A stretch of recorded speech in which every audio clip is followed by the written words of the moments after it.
UAE Cabinet passes draft budget for fiscal year 2012. More than 100 medical professionals honoured in Dubai. And floodwaters continue to threaten Bangkok.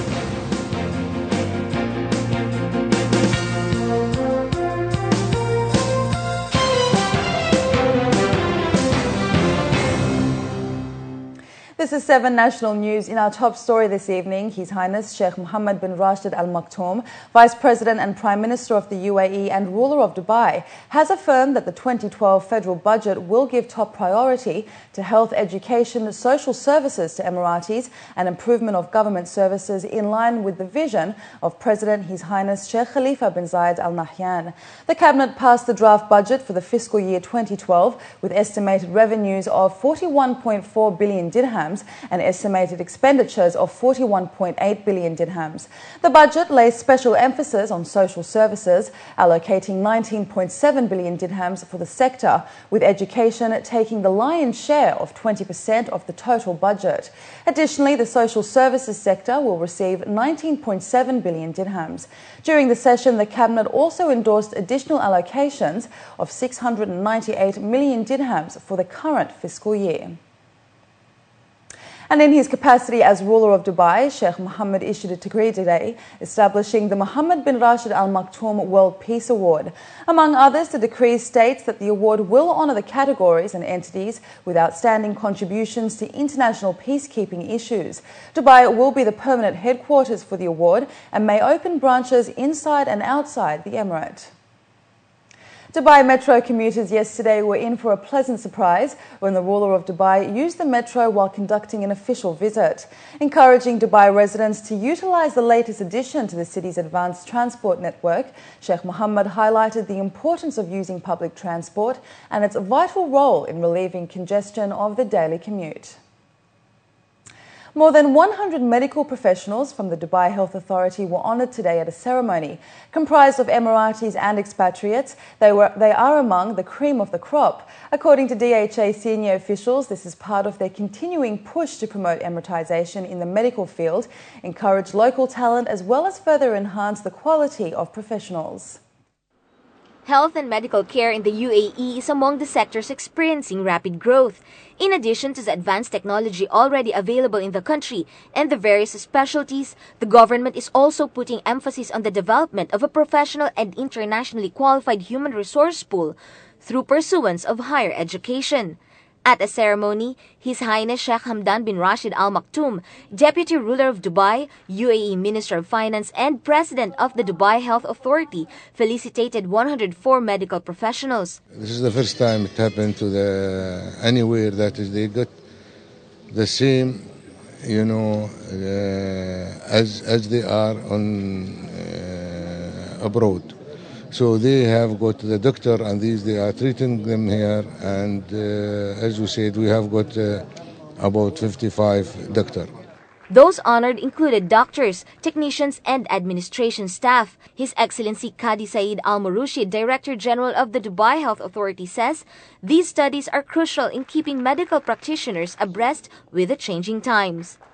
One of the important things today that we were celebrating 56 doctors who just gained the Royal College membership for a family physician. We're so proud to have those 56. They are qualified as UK physician, and they are serving in our primary health care, and that will contribute to our service.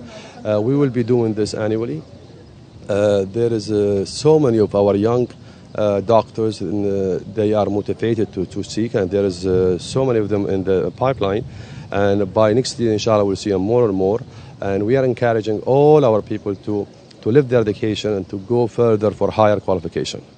According to DHA officials, at present Emiratis make up less than 20% of doctors in the UAE, while there are only 55 national nurses out of more than 3,000.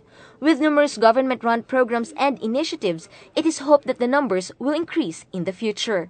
We have residency programs in various specialties, and all these programs are recognized by the Arab Board of Medical Specializations.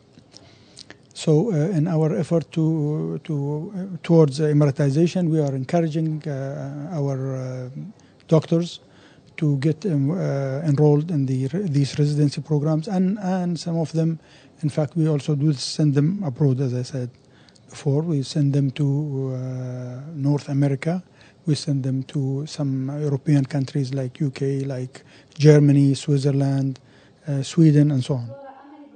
And perhaps the turnout at today's ceremony is proof that there is a growing awareness as well as desire among UAE nationals to contribute to the country's well-being. I'm actually of an obstetric gynecology background, and that's what I have specialized in, and pursued to go further at a managerial role, and that is actually what influenced me and encouraged me to go for to take my master's in healthcare management, because I realized just being a doctor I couldn't really make that much of an impact in improving how much a doctor could give back. I think we can contribute in so many ways regarding to the health system in UAE. We can increase the level of health status of all the population living in UAE, whether it is local or expatriate. Since 2005, 86 scholars completed their postgraduate medical studies abroad and are practicing in various hospitals and health centers at the DHA. Presently, 26 of DHA staff members are pursuing higher education abroad in different fields including pediatrics, dental, urology, radiology, emergency medicine, nuclear medicine, and paramedics. Khadija Sali, 7 National News. In an effort to further support the thriving education sector in the UAE, as well as the growing demand for universities, the 7th edition of the International Education Exhibition opened in Sharjah today. The UAE Ministry of Education's Assistant Under-Secretary of Education Operation, Fawzia Hassan Gharib, graced the first day of the International Education Exhibition that saw 60 leading local, regional and international universities all under one roof.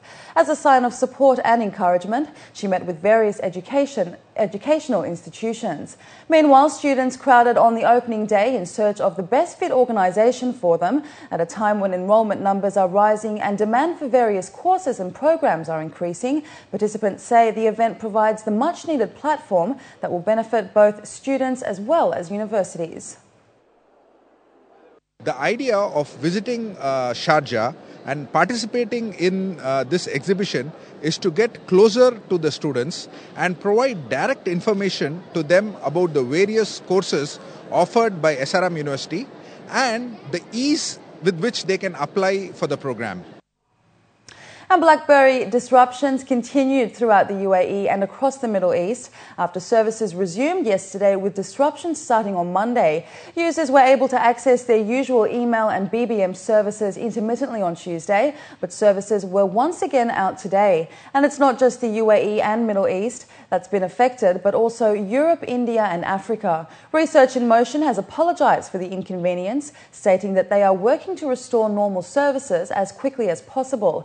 RIM blamed the messaging and browsing delays to a core switch failure within its infrastructure.